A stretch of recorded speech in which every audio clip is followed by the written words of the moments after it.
The world has come a long way since the technological revolution first started. From disposing of e-waste to recycling it, we have learned how to deal with e-waste the hard way. E-waste was initially dumped into landfills or incinerated. It took a long time for people to realize the negative consequences to the environment and their health. First, let us show you what is e-waste. What is e-waste? E-waste, also known as electronic waste, refers to all items of electrical and electronic equipment and its parts that have been discarded by its owner as waste without the intent of reuse. It includes a wide range of products, almost any household and business item with electrical components with power or battery supply. E-waste have 6 waste categories. First, temperature exchange equipment, or more commonly referred to as cooling and freezing equipment. Typical equipment includes refrigerators, freezers, air conditioners, and heat pumps. Second, screens and monitors. Typical equipment includes televisions, monitors, laptops, notebooks, and tablets. Third category is lamps. Typical equipment includes fluorescent lamps, high-intensity discharge lamps, and LED lamps. Next is large equipment. Typical equipment includes washing machines, clothes dryers, dishwashing machines, electric stoves, large printing machines, copying equipment, and photovoltaic panels. Next category is small equipment. Typical equipment includes vacuum cleaners, microwaves, ventilation equipment, toasters, electric kettles, electric shavers, scales, calculators, radio sets, video cameras, electrical and electronic toys, small electrical and electronic tools, small medical devices, small monitoring and control instruments. The last category are small IT and telecommunication equipment. Typical equipment includes mobile phones, global positioning systems or GPS, pocket calculators, routers, personal computers, printers, and telephones.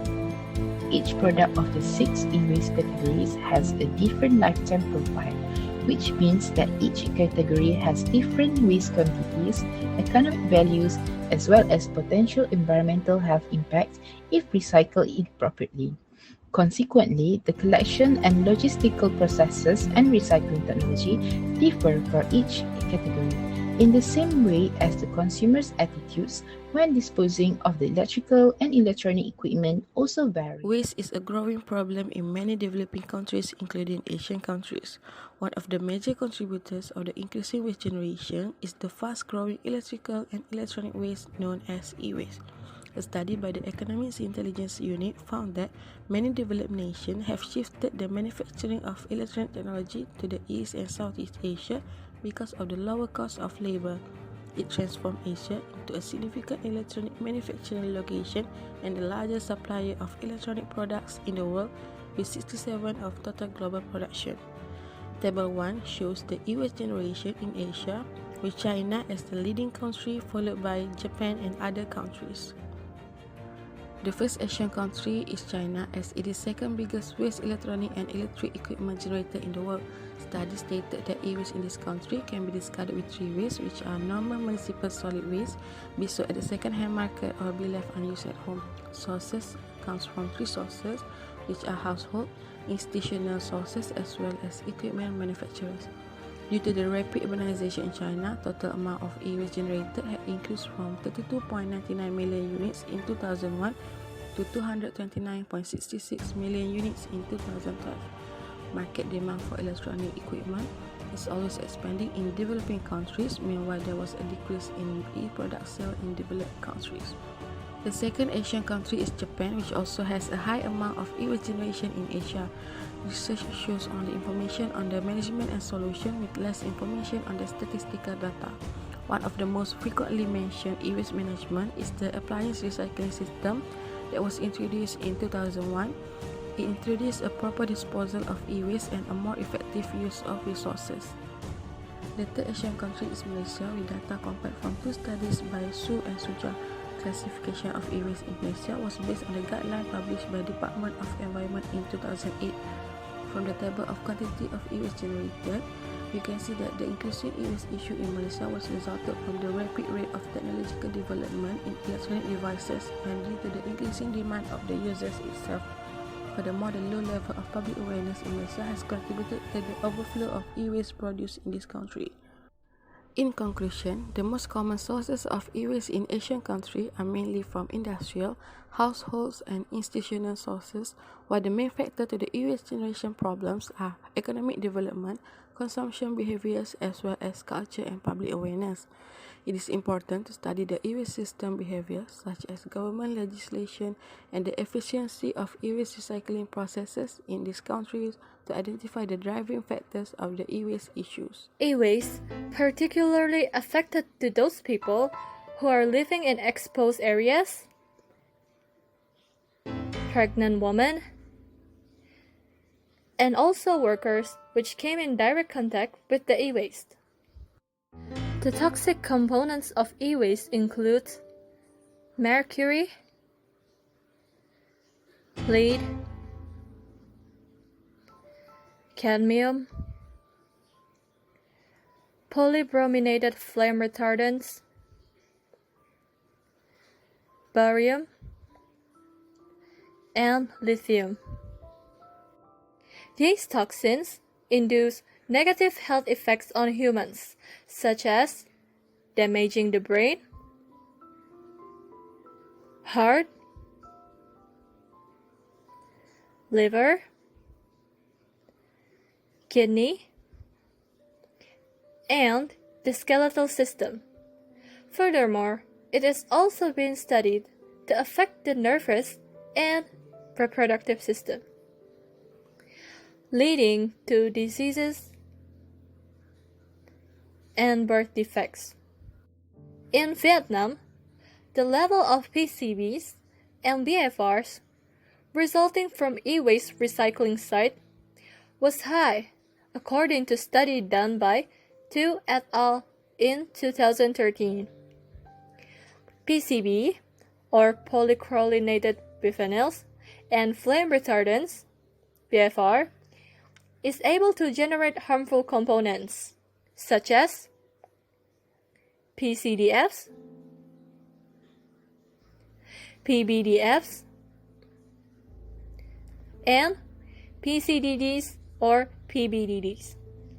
These compounds itself are corrosive toxic dioxins, which result in long-term health risks that is associated with multiple genetic disorders and contamination of human breast milk. Effect of e-waste towards environment. E-waste contains toxic substance. The material used to build this device testing has shown can poison the soil around the landfill if there's a lot of lead and mercury in them. Their components are literally toxic to the environment. Once those in a landfill, they are simply being left to leach into the earth, especially during the summer months. When e-waste is exposed to the heat, toxic chemicals are released into the air, damaging the atmosphere. This is one of the biggest environmental impacts of e-waste. Electronic waste can also contribute to air pollution. Effects of e-waste on air. The negative effects on air contamination in the air occur when e-waste is informally disposed by dismantling, shredding, or melting the materials, releasing dust particles or toxins such as dioxins into the environment can cause the pollution and damage respiratory health. Chronic disease and cancers are at a higher risk to occur when burning e-waste because it also releases fine particles which can travel thousands of miles, creating numerous negative health risks to humans and animals.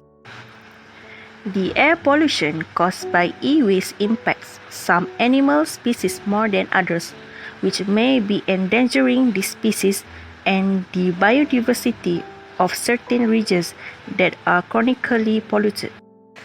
Effects on soil. The negative effects on soil when improper disposal of e-waste in regular landfill or in place where it is dumped illegally. Both heavy metal and flame retardant can seep directly from e-waste into the soil, causing contamination of underlying groundwater or contamination of crops that may be planted nearby or in the area in the future. When the soil is contaminated by heavy metals, the crops become vulnerable to absorbing this toxin, which can cause many illnesses and doesn't allow the farmland to be as productive as possible. Effects on water. The negative effects on water after soil contamination. Heavy metals from e-waste such as mercury, lithium, lead and barium then leak through the earth even further to reach groundwater.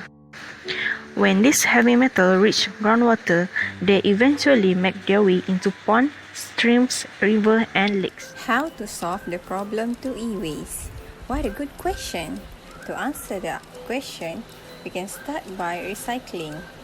Giving all of your equipment that can't be given or resold to free sites is one strategy to decrease your e-waste. There are local organizations that are controlled by volunteers from community. More people should make it a practice to take their old electronics to a reputable recycling company that can disassemble them, sort and categorize the content by material, clean them and shred them mechanically for further sorting using new separation technologies. Next is education. Education is an important method to ensure people are aware of the problem that has been going on. We can start by promoting recycling units to ease process and to encourage generators to have proper e-waste disposal, impart training to generation on e-waste handling and also start an awareness program on recycling. It may start with you setting an example by committing to bring any electronic item you no longer want to use to a recycling facility rather than throwing it out with your usual garbage or stuffing it in a desk drawer. The third one should be to consume less.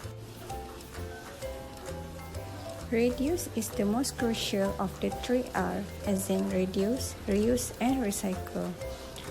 It is so simple to get a new laptop, a sleek TV, or the latest mobile phone. Most individuals don't even consider whether or not they actually require them. Before purchasing something, consider whether you truly require it. Why not just upgrade the software instead of buying a new gadget if your old one is still in good working order? Instead of purchasing a new laptop, you may repair your existing one. Being a wise consumer will help you manage your household's e-waste more effectively. Last but not least is of course to organize your electronics. Rather than purchasing new equipment, arrange your current one to determine whether you actually need to replace them. For example, you may want a memory stick but realize that you already possess one after arranging all of your equipment. Rather than buying the same item or charger many times, try to share devices, cables, and connections among your family members. Thank you. That's all from us. Have a good day and stay safe.